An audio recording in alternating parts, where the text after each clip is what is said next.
মাননীয় স্পিকার, আমি আগেও একবার বলেছি যে আমাদের রংপুর বিভাগের প্রবেশদ্বার গোবিন্দগঞ্জে ধানের শীষের পতাকা উঠছে।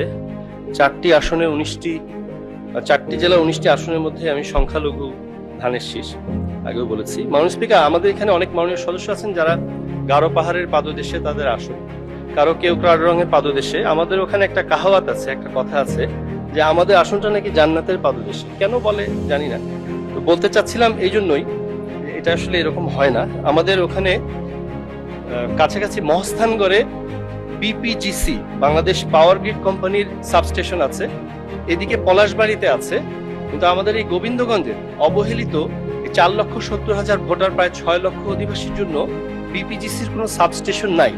এর ফলে আমাদের এখানে প্রচার হোশিয়ারি শিল্প প্রায় 2,000 ক্ষুদ্র শিল্প, সেগুলো ব্যাহত হচ্ছে। এবং গতকালও এই ঝড় বৃষ্টির কারণে প্রায় 8 ঘন্টা প্লাস ইলেকট্রিসিটি ছিল না। তো আমি একটু আমার মাননীয় বিদ্যুৎ মন্ত্রী মহোদয়কে বলতে চাই, আমাদের এই কথিত জান্নাতের পাদদেশে সংখ্যালঘু ধানের শীষ আমার এই অবহেলিত গোবিন্দগঞ্জে বিপিজিসি একটি সাবস্টেশন করা হবে কিনা। মাননীয় স্পিকার, আপনাকে ধন্যবাদ। মাননীয় বিদ্যুৎ মন্ত্রী, ভালো উত্তর দিলে আপনি জান্নাতে যেতে পারবেন। মাননীয় স্পিকার,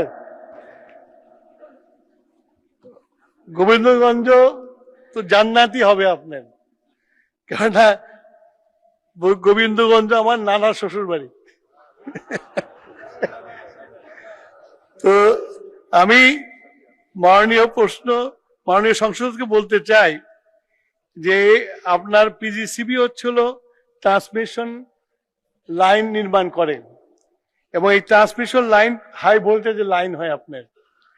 এই হাই ভোল্টেজ লাইন থেকে যখন আমরা ডোমেস্টিকে নিয়ে আসলে স্টেপ ডাউন করতে হয়, তো যেহেতু ওনাদের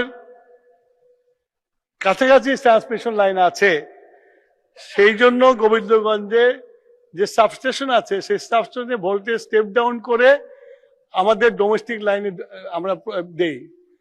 আমি ওনার যে সমস্যাটার কথা বললেন সেটা হলো ডিস্ট্রিবিউশন লাইনকে আপগ্রেড করতে হবে।